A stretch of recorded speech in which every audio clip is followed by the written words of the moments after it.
werkdag. Proficiat. Proficiat. Wat wordt de functie? Administratief medewerker. Kijk, in ook bedrijf. In mijn bedrijf, ja. Oh god. Relax, wij zien het naar. Ja. Nee, maar dat zal ze net zien. Hè. De eerste dagen on the job en... En je ligt in de kou. ja, maar de beste dadelijk, de beste zo vergeten. Ik vind dat wel inderdaad grappig. De motor. Ja. Ja, de motor is van een ogen minste hier werk op het trein, zeg maar. Dat is er nog helaas niet. Maar die heeft de motor ontwikkeld, zeg maar. Oké. Michel Michel. Smeets. En die maakt zo'n spullen. Dat is gans gedaan wat ik doe trouwens, maar dat is fijn. Dus Oké, dus dat heeft niks met de zaak te maken? Nee, dat heeft gewoon te maken. Dat heeft niks met mijn zaak te maken, maar dat heeft wel te maken met mijn collega, buurman, zeg maar, die dit soort dingen Oké. onder andere. En nou zoog ik brug naar werk, Precies. zonder reclame te maken, want dat mogen we niet. Nee. Maar wat is ook expertise dan? Ik ontwikkel lesmateriaal Ja? voor mensen met een lichte verstandelijke beperking Aha. en psychiatrische problematiek. En de combinatie daarvan. En ook jeugdig of mensen met gedragsproblematiek. Om die mensen zeg maar, toe te leiden naar werk. En ik leid je zelf niet toe, maar speciaal onderwijs in gans Nederland. Maar je ontwikkelt het lesmateriaal? Ik ontwikkel het lesmateriaal, ja. Dat duizen neem ik aan met een bepaalde ideologie, passie? Ja, ik werk al 34 jaar in de zorg, zeg maar. In de verstandelijk gehandicaptenzorg. En ik heb ook vooral gewerkt met mensen met een psychiatrische problematiek. En die combinatie daarvan, die heeft me zover gebracht dat ik een methode ben gaan ontwikkelen. Voor mensen die willen gaan werken, maar met een afstand tot de arbeidsmarkt. Wat chic. En dat bleek succesvol te zien. Al 26 jaar trouwens. Want dit bedrijf bestaat niet sinds gisteren, maar dat is al vanaf 1 april bestaat het 26 jaar. Maar is dit nou typisch zo'n geval van immers die zijn sporen het verdient in de reguliere zorg? Dat je dan denkt van, maar dat is ik mis ergens iets. Ja, Dat je dan zegt van, ik gewoon... Niet ergens. Ik werkte toen 26 jaar geleden werkte ik op een arbeidslocatie waar we mensen voorbereiden naar werk, naar regulier werk. Mensen met een verstandelijke beperking, een lichte verstandelijke beperking. En daar ging gewoon heel veel mis. Terwijl de cliënt heel erg zijn best deed, de elders deed heel erg zijn best, de jobcoaches deden heel erg hun best. En ik ook, om die mensen toe te leiden. Maar uiteindelijk ging het toch ook fout. Oké. Nou, en toen ben ik samen met een arbeidsconsulent door het land gaan reizen om te kijken of dat het waar om die mensen beter te begeleiden, althans op te leiden. En over hoeveel jaar geleden praten we nou? 26 jaar 26 jaar geleden. En nu gebeurt het gebruik speciaal onderwijs door het ganse land. En daarbuiten, Cariben bijvoorbeeld. Aruba, Curaçao, Bonaire.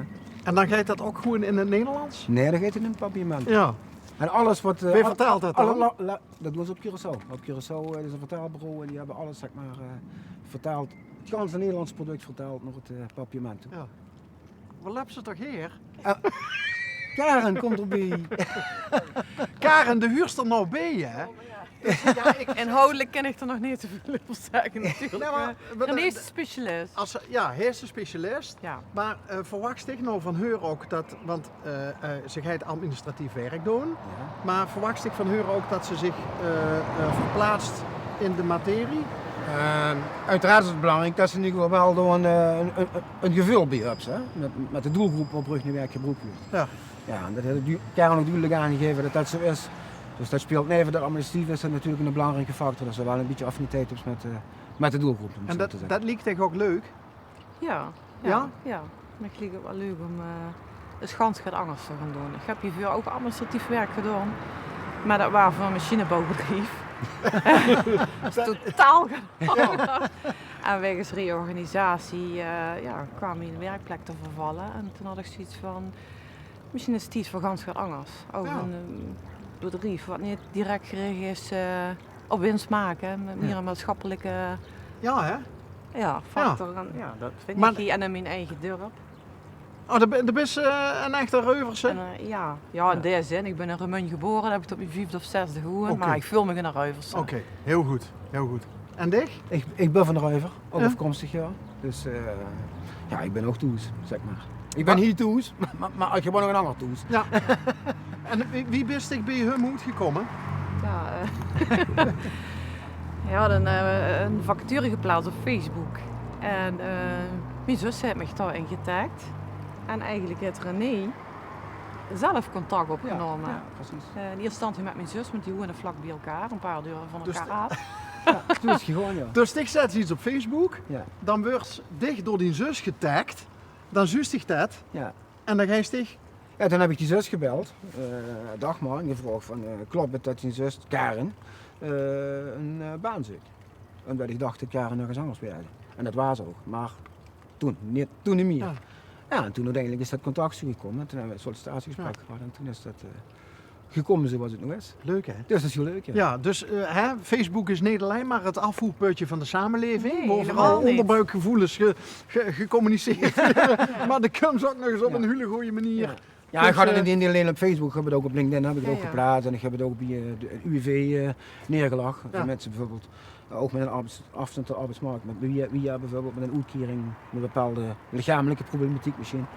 Maar uiteindelijk ging dit relatief best wel gemakkelijk. zo. Is dit ook die geleerde beroep? Administratie? Ja. Ja? Ja, dat heb ik hiervoor ook gedaan. Ik ben daar als directsecretaresse begonnen, wie ik nog geen kinderen had. En wie de kinderen geboren werden, ben ik part-time gaan werken als administratief medewerker. Want het is een nieuwe fulltimer. Begon als directsecretaresse en Ja. dat beviel me prima. Want directiesecretaresse, dat is toch wel een fulltime iets? Bij dat werk wat je vuurde wel. Ja, dat wou ze ook niet splitsen, geen dubbelbaan. Dus ja, en in het begin vond ik dat jammer, maar uiteindelijk waar de overstap ging heel soepel en Ja. dat viel me. Vind ik dit denk ik nog leuker. Maar als directiesecretaresse zal ze denk ik ook wel vliegende kieppotten zien. Hè? Dat ze echt van alles Dat was het al wel. moest regelen. Ja, dat was het al wel, ook omdat het een klein bedrijfje was. Maar dus ik deed eigenlijk van alles gaat. Ja, van transporten regelen tot vluchten boeken, tot vertalingen. Of een busje bloemen regelen. Ja, personeelsfeestjes, ja, eigenlijk alles van alle Ja. markten thuis. Het was heel leuk, maar ik vind dit ook heel leuk. Dit is volgens mij ook weer een klein bedrijfje. Ja. Dit is op zich een klein briefje. Hoeveel mensen hebben ze in Deens? Karen. Ja. En, Dus het is al rond. en, hè? en, en, Ja. en dan nog 10 of 11 eigenlijk, 10 freelancers Oké. die ik inhuur. Dus ik doe het niet alleen. Dus Oké. die zoek ik even boven Karen. Ik doe het ontwikkelen ook. Ik doe het ontwikkelen doe ik wel alleen. Maar ik weer door heel veel mensen weer geholpen.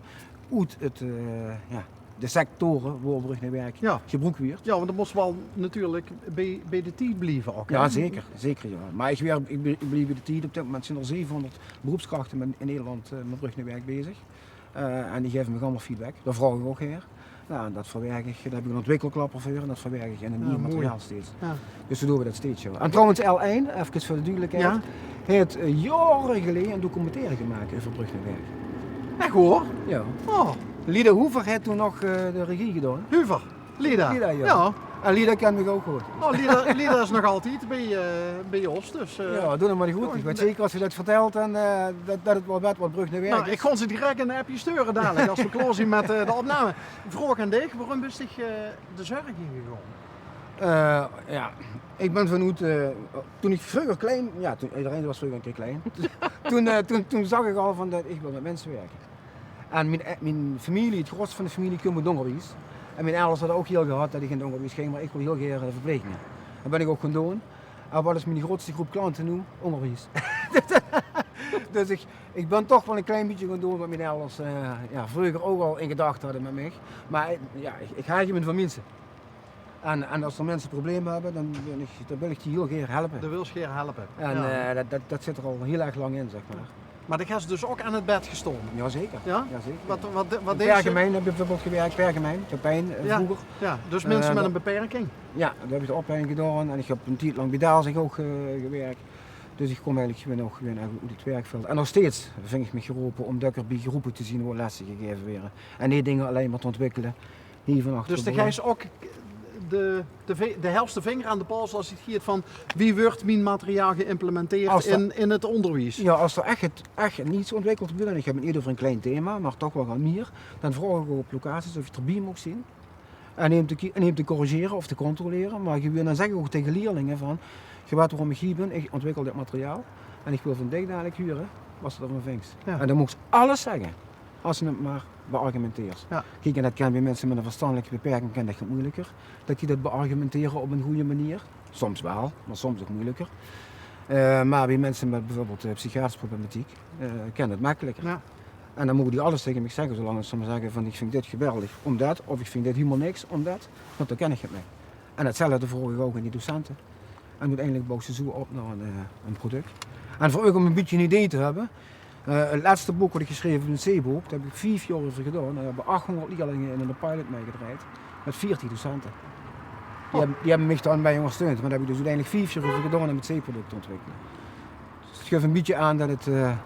En leg even uit wat dat is, dat C-product. Een C-product is dus een methode om mensen dus in dit geval met een afstand tot de arbeidsmarkt, maar zonder verstandelijke beperking, toe te leiden naar werk. Dus wie gaat ze om met collega's, mogen ze de hele dag appen, in het tijd van de baas met die vriendjes, wat zet ze op social media. Ik wil morgen vrij met de werkgever zitten, dat gaat niet.